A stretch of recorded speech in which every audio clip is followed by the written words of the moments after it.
Welcome, Miami Temple. We're grateful that you guys have come to hear a message from Wilny, and he has some information and a presentation that we are going to love, and it's stuff that we need to hear and that we need to learn. So I don't want to waste any more time. I'm going to start with an introduction for Wilny, and then we're going to have a prayer, and the rest of the time is his, and we will have some time after to answer some questions. So make sure that you are thinking during the presentation and you're thinking of questions that you want to ask afterwards. So anything that you see that sticks out to you, just think about it, make a mental note or a physical note on paper or your phone, whatever, and then we'll have some time at the end to ask questions. So Wilny is currently the head elder at Miami Temple SDA Church in Florida, as many of you may know. He is a psychotherapist and a consultant. He's been doing this for the past 20 years, and he loves what he does. He focuses on team building, empowerment, and he works with difficult people and leadership issues as well. He's seen a lot of success. He's actually been a part of a congratulatory audience with the President of the United States. I mean, that's a pretty big deal. Like we're in for a treat right now. He's happily married to his wife, Perla Pierre Louis, and they thoroughly enjoy life together and with their children and grandchildren. He studied in Jamaica. He was educated at the North Caribbean University in Jamaica. He also went to Andrews University in Berrien Springs, Michigan, and he went to the prestigious University of North Carolina and Chapel Hill. So I'm excited to hear what Wilny has to say and the information that he has to share with us. Let's start with prayer, and then we'll go straight into it. God, thank you for giving us this opportunity to hear from your servant. I pray that you will give him the words that he needs to impact lives, Father, to educate us, to help us understand how to deal with stress and understand the impact that stress can have on our life, spiritually and physically. God, thank you for giving us this opportunity just to learn. I pray that every heart and mind will be open to hear what you have to say to us. We love you. Can't wait to see you. Amen. All right, Wilny, the time is yours. I am going to remove myself. Thank you so much, Jamil. Thank you so much. Good evening, everybody. My name is Wilny, and I'm going to be your host for the next hour. It's going to be a fun hour. I'm going to speak for about 40 minutes. Then 20 minutes will be just for questions that Jamil will filter through. So please ask your questions. Think about what I'm saying as I go through it, and afterwards, there'll be questions. Okay. This is from the Miami Temple's Health Department. How to survive during COVID. A couple of weeks ago, Dr. McCullough talked about depression. Tonight, I want to talk to you about stress. The title is Stress, the Not So Silent Killer. In a minute, I'm going to share my screen with you because I'm going to walk you through some PowerPoint for about 35, 40 minutes, and I'm going to explain the concept, what stress is about. But please remember, these two presentations are a launching board for what's coming, which is 6 weeks of small group. Dr. McCullough will direct the small group on depression, and I will direct the small group on stress. And both small group begins on May 7th, Friday night, May 7th at 8 p.m., and they will go for 6 weeks. It'll be an exciting 6 weeks that Dr. McCullough will direct on her side, and I will direct on my side. So take lots of notes tonight because let's get it on. Okay, so let me share my screen with you. Hopefully this works. We tested it earlier, and we'll get going. So give me a couple of minutes to make sure this works. There we go. Bam. And this is supposed to work. Hopefully you see that.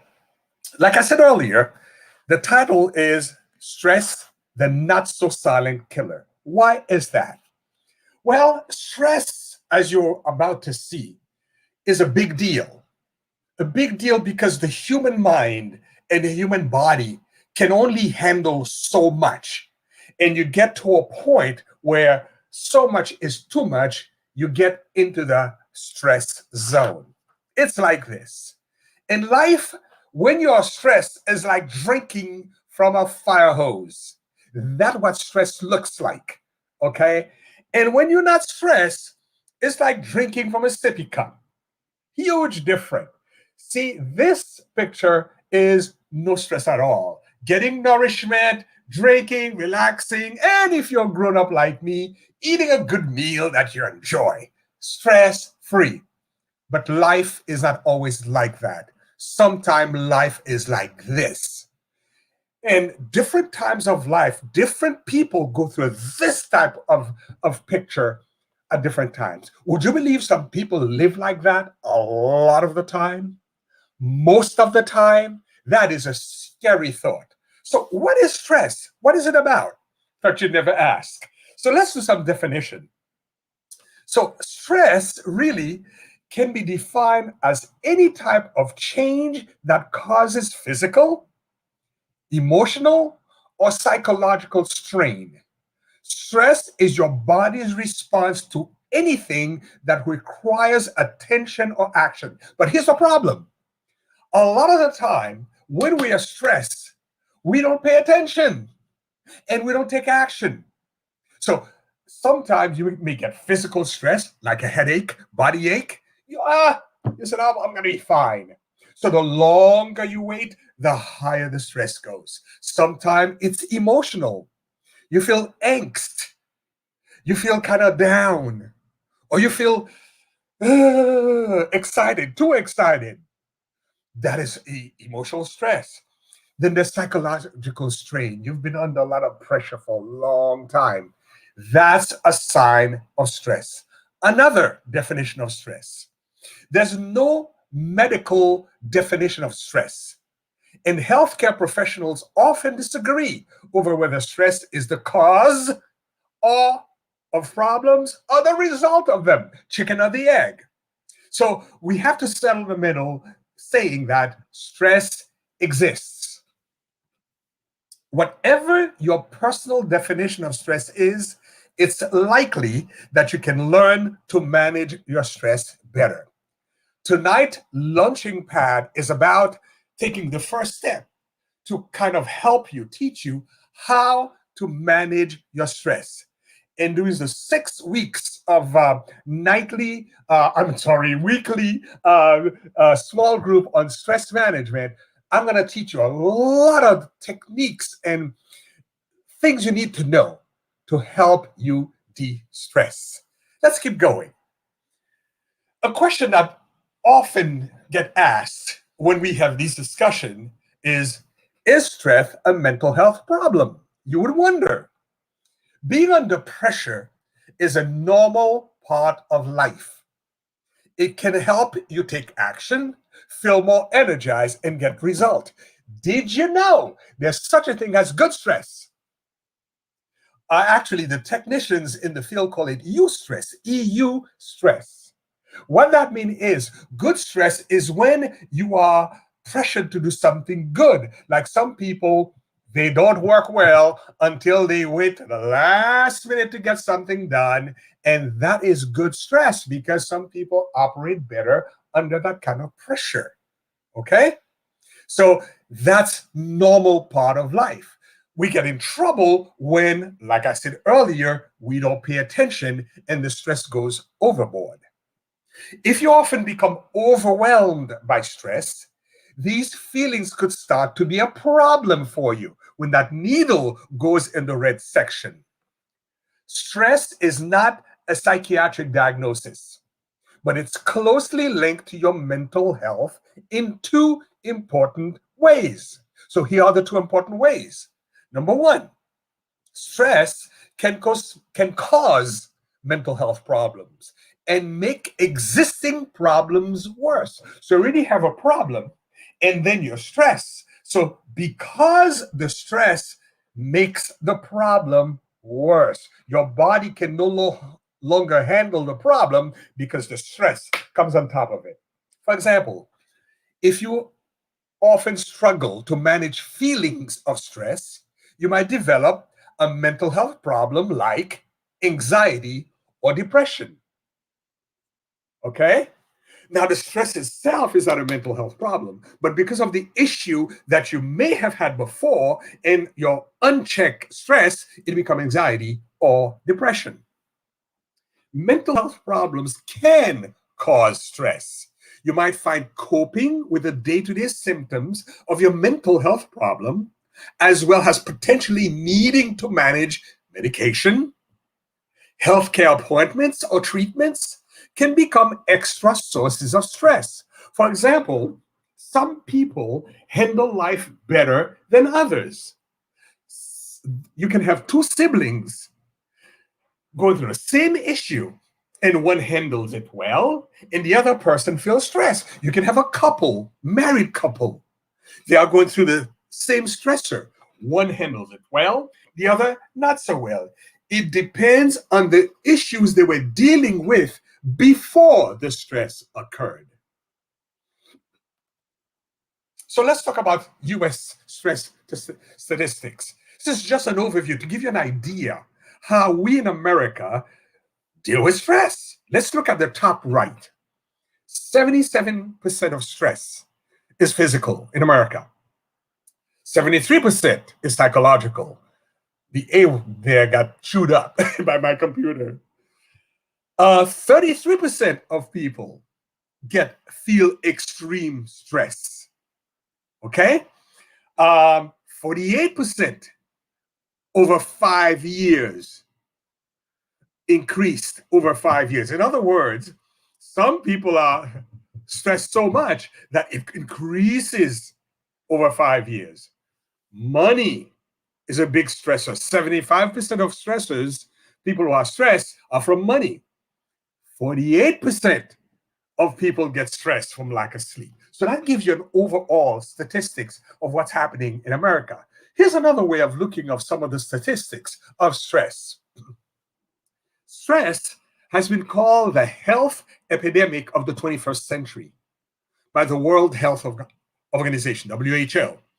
And it's estimated to cost American businesses up to $300 billion a year. That's $1 billion per person in America on the average. That's how much it costs. Okay? That's huge. People are stressed. 66% of employees report that they have difficulty focusing on tasks at work because of stress. So you will find a lot of people are having a hard time adjusting to their jobs because of stress. 66%. That's something like 2/3. They get up in the morning, they get in the car, and they hold the steering wheel. They need to break it because they are stressed going to work. And when they come back from work, they are even more stressed. That's America. Stress costs approximately, not for the employer, $5,000 per employee per year in healthcare and employee engagement costs. That's over $3 billion in the US each year. What does that mean? It means typically most people who go to their primary care physician, most of these illnesses are stress related or stress induced. I can give you a list of those ailments, but we don't have the time. I only have 40 minutes to speak before you ask your questions. So a lot of the time we get a headache, it might be a stress headache, okay? People get colitis, it might be stress. Ulcers, stress. Indigestion, stress. And on and on and on. So stress is a big deal. So there's a direct correlation between your emotions and how stressed out you are or how you deal with stress. In other words, stress and emotions, they work together to create havoc in your body. So here we go. So let's talk about emotions. According to the book Discovering Psychology, an emotion is a complex psychological state that involves three distinct components. Pause, stop. Those 3 components, you're going to see them repeated over and over in this presentation tonight as I go through, because those 3 components are pivotal when we're dealing with stress and human emotions. So, a subjective experience, a physiological response, and a behavioral expressive response. So something happened to you, boom, your body reacts. That's physiological. Then follows by behavior. Okay? That's typical. You're going to see that again. The dictionary tells us that an emotion is a natural, instinctive state of mind deriving, here we go again, from one's circumstances, subjective experience, mood, okay, and relationship with others. So this pattern of 3 repeats itself. So that's the school of emotion. So how do we connect that? So I call it the R factor. What is the R factor? Thought you'd never asked. Here we go. Viktor Frankl, the old German psychotherapist who went through the war, who actually lived during the Nazi regime, came up with this formula. He said event plus response equals outcome. But here's the kicker in this formula.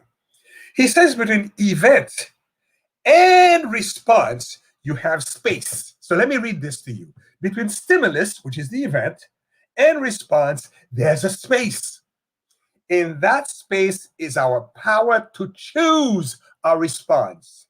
In our response lies our growth and freedom. This is what happened. Sometime in that space, the response is stress. So somebody walks up to me and says to me, Wilny, I know a lot of people in my life. You are the ugliest guy I ever met. That's an event. Now, I can have 2 reactions. I can stress about it by thinking negatively, so my stress will go higher. Or I can say to myself, this guy has a perceptual handicap. He doesn't say that I'm a great looking guy. And then if that's my inner response, the space, the outcome's going to be flowers. But look at the bottom. Let's say the event happened and my reaction is, oh no, he too noticed that I'm not good looking. My outcome is fire. Because in that space, I allowed negativity to dominate that space. So here's the deal. Every time an event happens to you in your life, there's a space for you to react. That reaction will determine your response, and that will determine your outcome. So event, space, plus response equals outcome. So that's where the stress comes from. Now, we talked about emotions. Now, emotions in action is what we call emotional intelligence. So emotions are just a thing. It's there. So how do you manage your emotions? I notice how you manage your emotion depending how much intelligence you have within your emotions. Well, I'm talking out of my head. Let me give you the definitions of emotional intelligence. Emotional intelligence is the ability to recognize our own feelings and those of others, motivate ourselves, and manage emotion well in ourselves and in our interpersonal relationship. Have you ever been in the presence of an adult who lost it? An adult who's having a temper tantrum like a 2-year-old. I mean, a 2-year-old having a temper tantrum, you get that. But an adult, a 35, 45, 60, 65, 70-year-old having a temper tantrum, that's not a lot of emotional intelligence, because it says recognize your feeling and those of others and manage your emotions. So people who have high emotional intelligence manage their emotions. People with low emotional intelligence have a harder time managing their emotions. So you know where I'm going with this, right? So when you have high emotional intelligence, you tend to have less stress. I know some people are going to throw rotten tomatoes at me because that idea I just shared with you is debatable. But research has shown that people who intelligently deal with life, because remember, event plus response equal outcome. People who have high emotional intelligence, that space in between, they stop, they think, and they learn to respond accordingly. But that space in the response is highly dependent on your emotional intelligence. Let's keep going. Being intelligent about emotions means that we can perceive and use emotions to create optimal relationships and produce desired outcomes. Okay, optimal relationship begins with the self. So don't tell me about you having a relationship with someone else if you have no relationship with yourself. That's another training for another time. Okay? But needless to say, that through emotional intelligence, you begin to relate to yourself by being aware of how you come across to other people. Do you realize some people have no idea how they come across to other people? Some people are a figment of their own imagination. In other words, they think they're all that, but they are the only person who thinks so. Some people come across as being not very nice. They can see it because they cannot have the perception to see how they are managing their emotion. Okay? And when you do that, it says here, you can create optimal relationship with yourself and produce desired outcomes. A lot of people wonder, why am I getting bad outcome all the time? It has a lot to do with lack of management of your emotions. If you're an adult and every time somebody ticked you off, you go off, something's wrong with you. I'm just kidding, okay? Wink, wink. No, you have an issue with controlling your emotions. That lack of emotional intelligence. Some of you are not going to like me after tonight. I know. Okay. Let's talk about IQ and EQ. What in the world is that? So here we go. IQ is stand for, you know what IQ is. Come on. We Americans are big on IQ, how intelligent you are. Okay? Intelligence quotient. That's what it stands for. IQ peaks around at age 17. In other words, by the age of 17, we pretty much know whether you're going to be successful scholastically, intelligence-wise. By the way, parenthesis, IQ tests typically works for first world cultures. So if you're from the third world or developing world, IQ tests tend to work less, but that's another discussion for another time. So let's assume that we accept the IQ test as it stands. It peaks at 17, okay? Intellectual, analytical, logical, and rational abilities. That's what the IQ test measures, okay?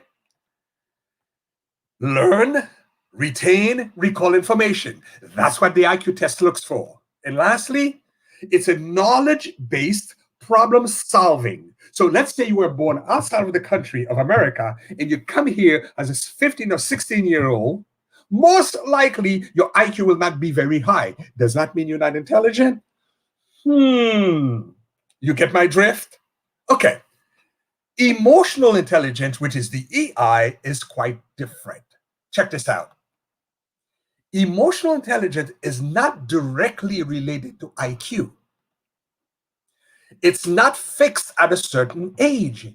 In other words, you can be emotionally intelligent at any age. Of course, age specific, but let's be honest. Some people do not meet their chronological age emotionally. You know that, right? That's why a 45-year-old can act like a 2-year-old. Chronologically, he's 45, but emotionally, he's somewhere below 7. You get my drift, right? So, but emotional intelligence is not fixed at a certain age. can increase through training and development. That is the beauty about emotional intelligence. It can increase. It can get better. You don't get stuck on it. Emotional intelligence is a better predictor of job success and IQ. That shocked America and the world when they discovered it. There's a study that was done by, what's this guy's name? His name is on the tip of my tongue. I have 3 books on him in my library. And he's the master of emotional intelligence. I'll remember it after the training. But he did oodles of research, and a lot of universities did research, and they discovered that no matter how intelligent you are, when you get out of school and you start working, IQ stops. EI takes over. And if you have very high IQ, but you have very low emotional intelligence, you don't make a good worker. Okay, so back to my iceberg. So let's look at the iceberg. Remember, let me show you the iceberg I showed you before. IQ was on top.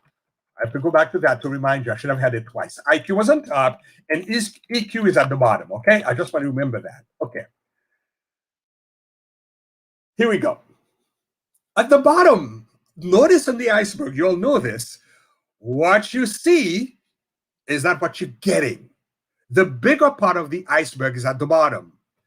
The bigger part of the iceberg are core needs. Then you have values. Then you have thoughts and feelings. And because of your core needs, okay, because of your values, because of the thought and feelings, bam, you have behavior. That's your EQ. Emotional intelligence shows up in your behavior. Okay? Let's get into it. What are the 5 components of your emotional intelligence? Quickly. Now, I need to warn you, in group 1s, we're going to have 6 groups, okay? 6 small groups. In group 1, this is what we're going to talk about. Okay, group 1 will be talking about the 5 components of emotional intelligence. Tonight, I'm just going to show them to you. When you come to group 1, we're going to break them down one by one. Self-awareness, knowing your own emotions. We're going to break that down. Self-management, managing your own emotions. Self-motivation, motivating yourself. Guess what? If you don't have self-awareness and self-management, you can start to motivate yourself from today till Jesus comes. Not going to happen. So you got to have self-awareness, self-management, then self-motivation. Have you ever heard someone who tried to lose weight or do something, have a plan, a goal, they can't make it? It's because they didn't check the self-awareness and the self-management block. We're going to talk about that in our first group meeting. And after self-motivation, you got to have social awareness, empathy, recognizing others' emotion. You're not a narcissist. We're going to talk about that and explain exactly what I mean by that. And lastly, the last component of emotional intelligence are social skills, handling relationships. But notice this is gradual. They build on each other. So in group 1, the first time we meet as a group, we're going to talk about that. Okay, let's keep going. Now, all these components I showed you earlier are at the bottom of the iceberg. Let's make believe the behavior stresses is at the top. The behavior that I had in red, that's on top. Now, at the bottom is all that junk you have that stress manifests itself. So let's talk about what's on top now, okay? Manifestations of stress can be physical. Headaches, fatigue, overall aches and pains.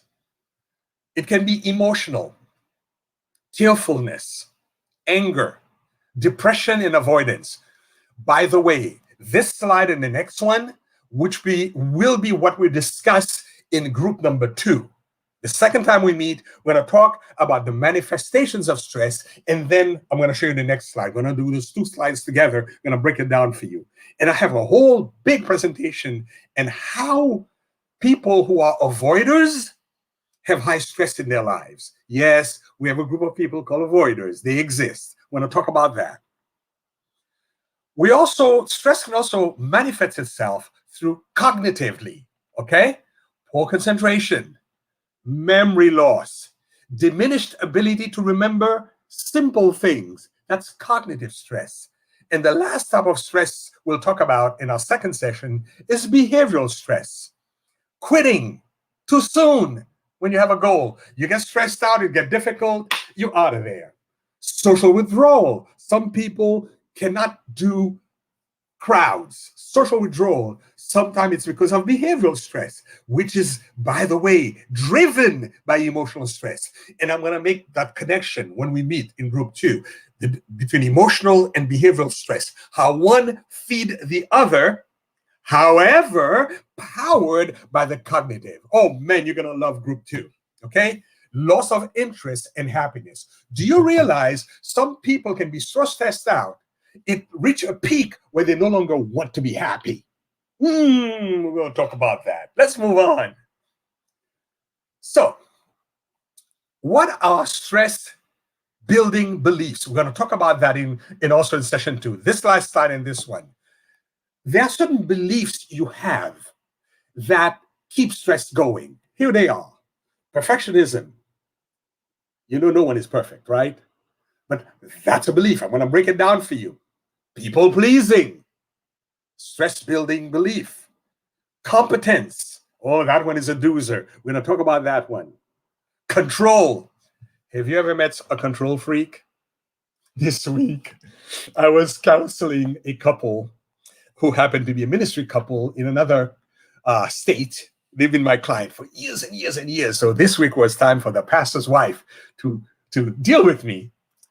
And she's such a control person, and I've worked with her for years over it. So finally this week, we're talking, and she was telling me what she's going to ask her husband to do. And I heard myself saying the following: listen, so-and-so, how about allowing your husband to make his own decision to do this in his time? And she looked at me, her body tensed up, and she goes, what do you mean? I said, stop controlling the brother. He already has a hard life as a pastor. He doesn't need somebody to tell him what to do at home. She freaked. She got so angry with me. Control. A lot of people who are controlling don't realize how controlling they are, and they stress themselves out without knowing it. We're going to talk about how control stresses you out. That belief that you have that is imperceptible at times, it stresses you out. Here's another one. That's the last one. Oh, there was another slide that I missed. So I'll bring it for you in the second group. Fear of failure or disapproval. That's a question for the discussion when we have group 2. Let us move on. So how does stress work on your body? I'm going to give you a preview of what I'm going to talk about when I talk about the physiology of stress. Under extreme stress, your frontal lobe, I showed you the picture here, that's the manager of the brain, turns off. In other words, your brain turns off because that's where you think, that's where your conscience is, the frontal lobe. And your limbic system, which is the caveman brain, turns on. So what's the problem with that? Let me show you. The limbic system is powered by a twin called the amygdala, actually the amygdalae, so if I remember my Latin well, located in the temporal lobe of the brain. The amygdalae, they are two little things that hang like this. They look like two cashews. They are the one that helps trigger the fight or flight response. So when your prefrontal lobe shuts down, the amygdala takes over. Here's the beauty of this all. When you have low emotional intelligence, the amygdala or amygdalae takes more control of your prefrontal lobe more often. So when you lose it, when you're having a temper tantrum, okay, and you are not being lucid, it means your prefrontal lobe is not working. The bad boys of the brain, the twins, are taking over. Do you realize in the justice system, in the court system, you heard the term called a moment of insanity? That's actually a psychological and legal term. That means when your brain shuts down and you commit a crime when you were not conscious of it, it's because the prefrontal lobe was shut down, amygdala went bad. I have a friend of mine who's a medical doctor who tells me, he's a brain surgeon, who tells me that the amygdala actually inflame when you get angry. And the more angry you are, the more they get inflamed. Beautiful stuff, but I need to go on. I can tell you so much more. You can tell I love this stuff. We're going to cover more of this. Let me see here. In group 3. In group 3, we're going to cover this. Briefly, here is how it works. Number 1, you perceive a threat. Number 2, amygdala take over. When we do our group, I'll read these to you and explain it to you. The amygdala takes over. Okay? 3, prefrontal cortex is shut down.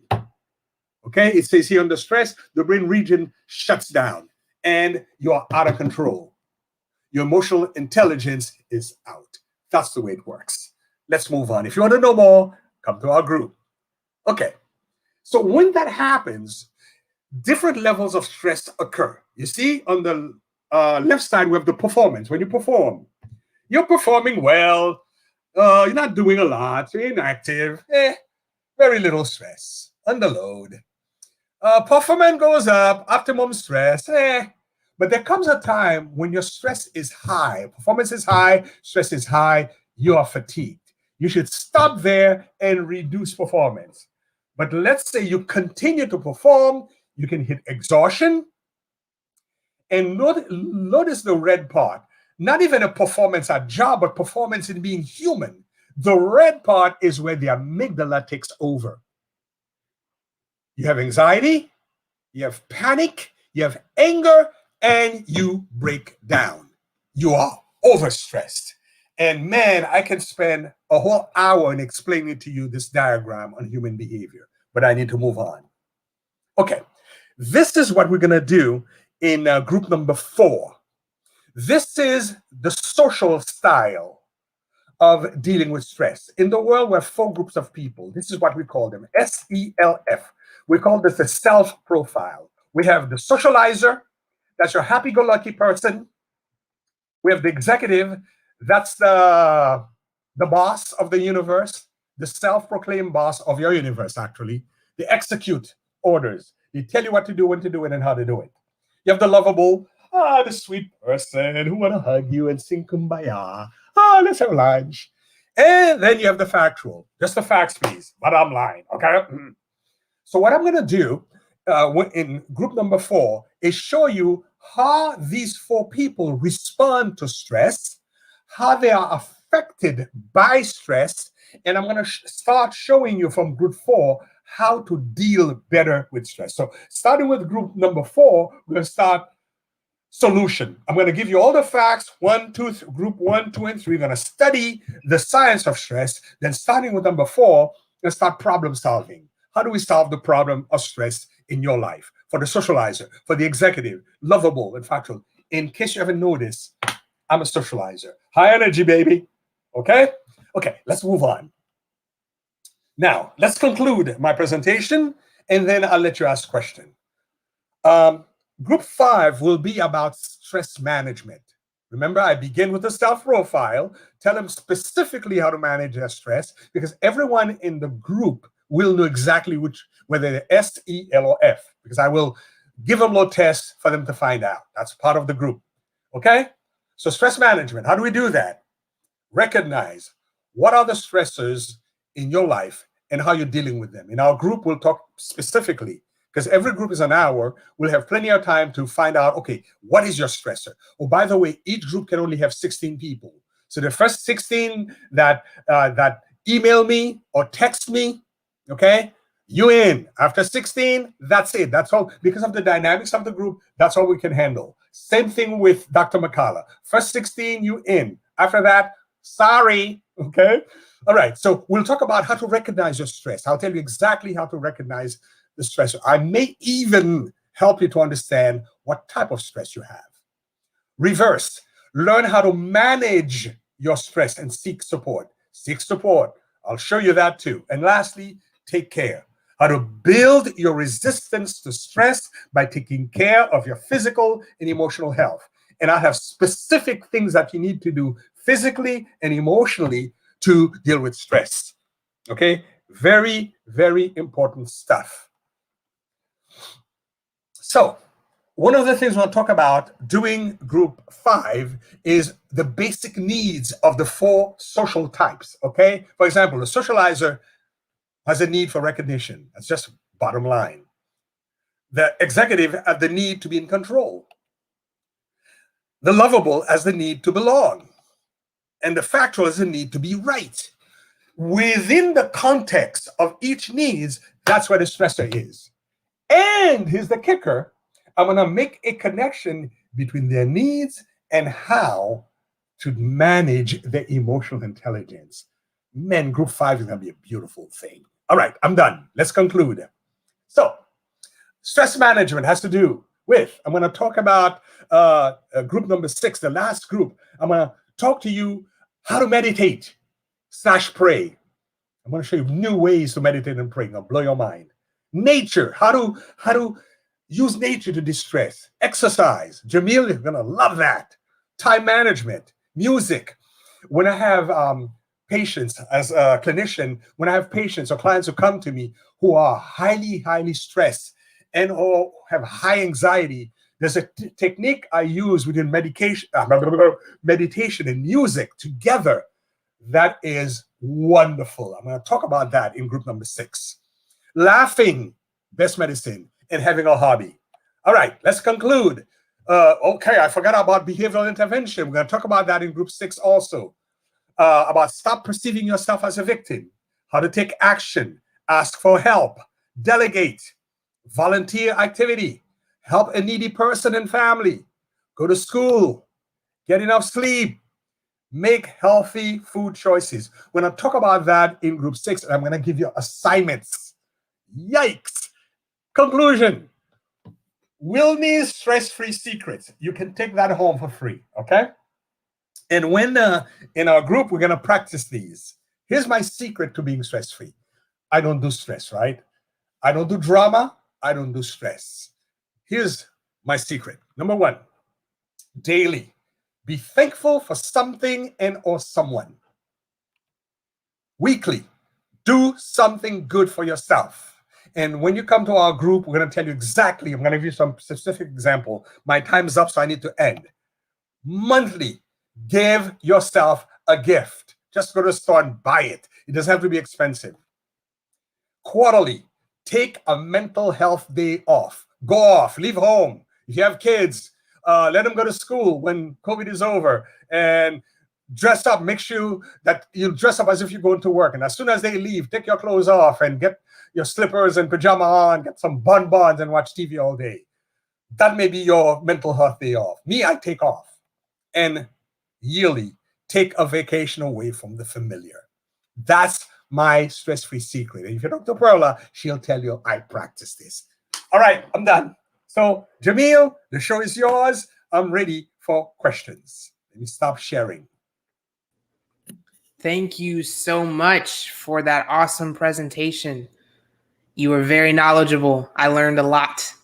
And that's saying a lot because, like we talked earlier, my undergrad was in clinical psychology. So this was great to listen to. So we have some questions. There's one question that says, are the self results similar to sanguine, choleric, phlegmatic, and melancholic results? Okay, that's a very good question. That category you're talking about is what we call what should we call it? Temperament. Your temperament is what's inside. The sanguine temperament is inside me. I'm a sanguine. The way my sanguine manifests itself socially is by being a socializer. Let me give you another example. You have the choleric. The choleric personality is the hot person that manifests itself by being the person who's a control freak I talked about earlier. Okay, the executive. So the choleric manifests itself by being an executive. They want to tell you what to do. So you have the inner temperament that's manifests itself socially. So that's the answer to that. Thank you. Thank you. Okay. There's another question. I'm not sure if I missed it, but is there a way to measure EQ? Is there a way to measure EQ? That's very hard. It's very hard to measure EQ. You can measure IQ, but it's very hard to measure EQ. If you speak to someone, if you talk to someone who's good in that field, they can tell you pretty much. For example, I'm trained, I'm certified in emotional intelligence. Gary Goldman, that's the guy, Goldman. I got certified in his training. I train in emotional intelligence, so I can tell pretty much after a few questions where you are. But you need to go to a specialist who can do that. Awesome. Thank you. Thank you. Okay, here's another question. How does one handle reactions from hormones that almost seem to be uncontrollable, speaking on behalf of women? That's a very good question. That's a whole different arena. Because when you enter the hormonal field, you're dealing with something totally different. Let me share this with you. For example, when you talk about depression and or anxiety and some other mental health issues, you're dealing with chemical imbalance, okay? Possible chemical imbalance at different level in the brain, okay? So when you introduce hormones, which is another chemical on top of that, you have a whole mess. This is what I'm saying. So when that hormone is introduced into other hormones, you have a mess. This is where you need to go to a clinical psychologist, even a psychiatrist, to find out what hormones are we exactly dealing with. And at that stage, you may need to be medicated, okay? If it's high or at a high extreme. Sometimes it's temporary. You can flare up. That's temporary. You get over it. It was a moment. But if it's been consistent, and the key is if you've been flaring for 2 weeks, then you need to see someone. You need to see a professional. Okay. I felt like you were talking to me when you were talking about perfectionism. I didn't appreciate that. I have a personal question for perfectionism. What are some practical ways you can give me like a teaser or something of what you would talk about in the groups? What are some practical ways to deal with perfectionism and how stress can come from that? Okay. You're not going to like my answer. Okay. Generally speaking, emphasis on generally. A perfectionist can be someone who's insecure. Not generally insecure, but insecure in what they are doing. Because very often, perfectionism is driven by insecurity. It is not so much the perfectionism that causes the stress, it is the insecurity. Is this good enough? Is this good enough? Is this good enough? Is this good enough? That's the insecurity talking. And when the insecurity had their days, is this good enough? The more you say that, the higher the stress goes. The higher the stress goes. The more you try, the higher the stress goes. The more you try. And you know there's no such thing as perfect, so you keep trying. And the more you try, the more stress you get. So that's the vicious circle of insecurity and perfectionism. Insecurity and perfectionism. And that's how it's like you see a rat, that typical rat in the cage, chasing its tail. That is insecurity chasing perfectionism, or perfectionism chasing insecurity. That's the race. Wow. So I don't appreciate you putting my business out there like that, but we'll move on to the next question. How does one help a child dealing with stress? Pandemic has been affecting the little ones too. Oh, yes. Now, children's stress and adult stress are not the same. Because why I say, remember I talked about emotions and I talk about the frontal lobe. Remember, the typical human person, their frontal lobe is not fully formed until they are 30 years old. That's when the frontal lobe has taken full control of the brain, manages the body. Before that, we're struggling. And the closer you get to 30, the more control you have over your body. A child, depending on the age, does not have that much development. So if the child is under pressure, they are not going to handle stress well. It is the parent's job to help the child deal with the stress through assurance, reassurance, love, touch, and repetition. By repetition, I mean consistency, giving them the same positive message over and over again. Because a child who's stressed out cannot figure it out by themselves because the brain is not developed enough for them to do that. You, the parent, hopefully you have a developed prefrontal cortex, you need to reassure them and be consistent about it. Quickly, the pandemic has affected both adults and kids. Thank you for that second part, because not enough people are talking about how stressed out kids are. The Zoom classrooms, the distant learning, the kids have been stressed out and nobody's talking about it. So those of you who have little ones who are Zooming, who are distant learning, you need to treat them special, extra special, to reduce their stress. Thank you. Thank you. Okay. Lynn Honore has a question. Tell me again about the melancholic, please. Okay. The melancholic is that person who, let's make believe you are a car. The melancholic is that car that drives at 30 miles an hour safely. There's no speeding with the melancholic. They speak at a certain rate, they think at a certain rate, and their very behavior is slower. They're not dumb, they're not stupid, they are smart and intelligent as anybody else. Their rate of their thought pattern and their delivery is slower. It is said that the melancholic is more prone to depression than not. It's because they overanalyze everything. They live in their head.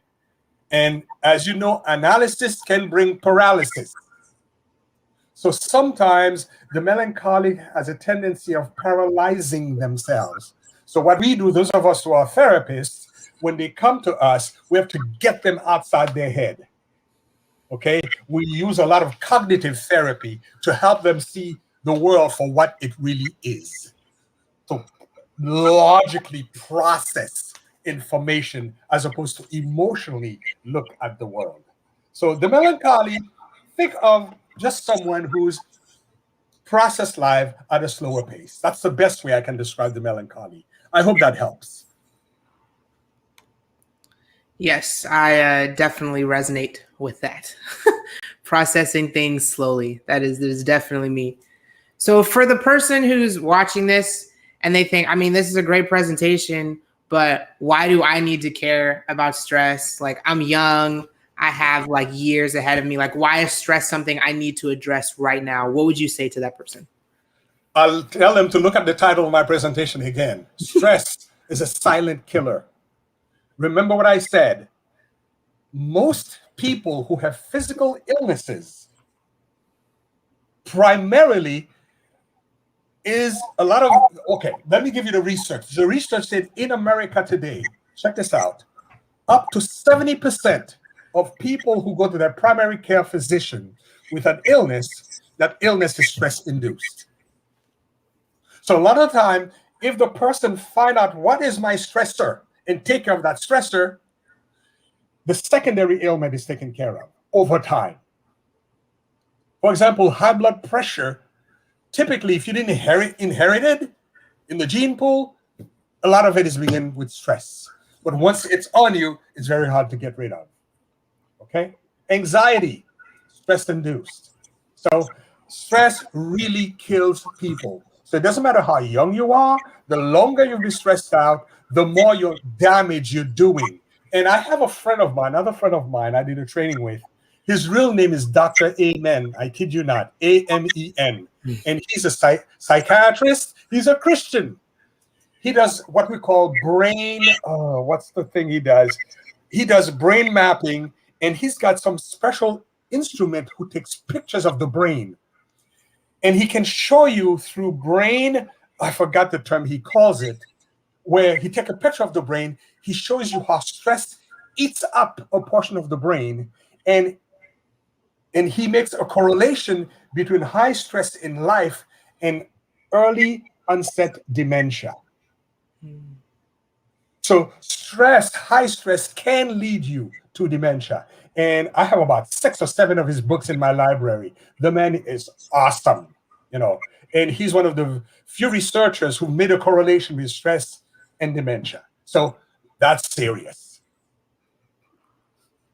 So is it possible for people to learn about how to deal with stress management in the church? Oh, good question. Do you know that religion can cause stress? Religion can cause stress. Now, some people are going to throw rotten tomatoes at me, but here's what I mean. We are called to follow Christ, not religion. But some people got the wrong message. They try to follow religion than Christ. Religion is more demanding than Christ. What do I mean by that? At times, religion can come across as rules, whereas Christ is all grace. No matter what you do, I love you, I will save you. Christ says, there's nothing you can do that can make me love you more. There's nothing you can do that could make me love you less. That's grace. So we get stressed in the church sometimes when religion takes over that grace of Christ. So at that stage, religion becomes stressful. The minute you take on the Christ of grace, stress might be reduced. Me as a Christian, I know for sure, for certain, that one day I'm going to be in heaven. There's no doubt in my mind that when I die, I will wake up. First day resurrection to go to heaven, because I've accepted Christ as my personal savior. So I do not stress about that. That is a done deal. So I don't stress about religion or my salvation. When I sin, I pray, God forgive me. I grow, I do better. I sin again, God forgive me again, and the cycle continues. But it's not my behavior that saves me. And Jamil, that's where the stress comes in the church. Thank you. This was an amazing presentation. Is there anything that you would like to leave the viewers with? Okay. The one thing, and I appreciate all your comments.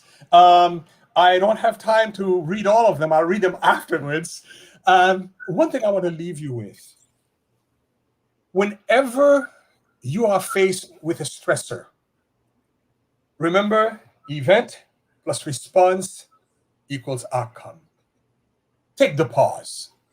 Do what Viktor Frankl called the pause. Think, process. I'll give you one more clue. Have someone in your life you can connect with when you're stressed out. Okay? Just a phone call. Hey, I'm stressed out. Talk me down.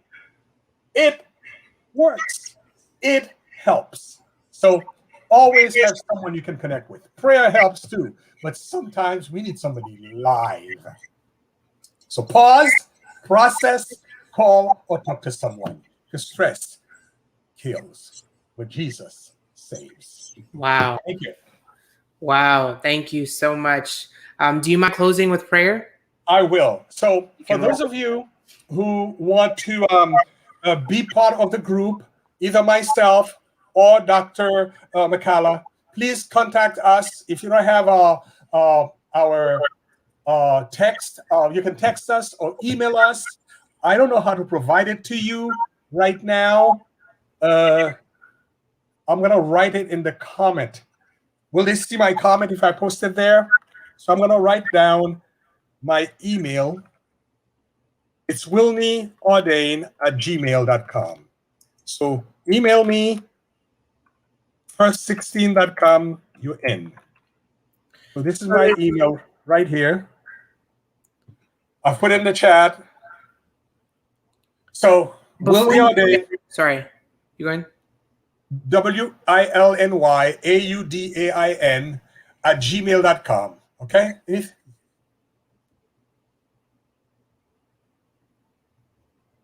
Okay. All right, before you pray, there's one more question in the chat. It says, shouldn't the church sponsor this in a systemic way? What we're talking about. Sponsor what exactly? I'm guessing the stress management that we're talking about. I think that's what they're saying. Yeah, and this is what we're doing in our health department. This is part of the health department goal. We are doing it. Perhaps you are asking we should do it more often. I agree. Okay, but I guess we should do it more often. I agree. Yes, we should. Yes, we should. And this is a first step. And Dr. McCullough happens to be online. She's hearing this, and I'm sure she's going to sponsor more training like these. Thank you. Thank you. Time to pray now? Yes. So you close us out in prayer? Thank you all for coming, and it was a pleasure being with you. Father God, thank you for those of us who are tonight talking about stress. Thank you for reminding us that in Jesus, we have no stress. Yes, we're humans and we'll peak sometimes, but you come through and you just pour your grace on us and bring our stress down. I pray a blessing on each one who is here tonight. I pray that they'll have a pleasant Friday night, a pleasant Sabbath for those who believe in it, and that they will remember that with you, stress is low. Thank you. In Jesus' name I pray. Amen. Amen. Thank you so much, Wilny. Remember, guys, stress kills, but Jesus saves. I hope you have a great rest of the night. Thank you for joining us. Good night, everybody.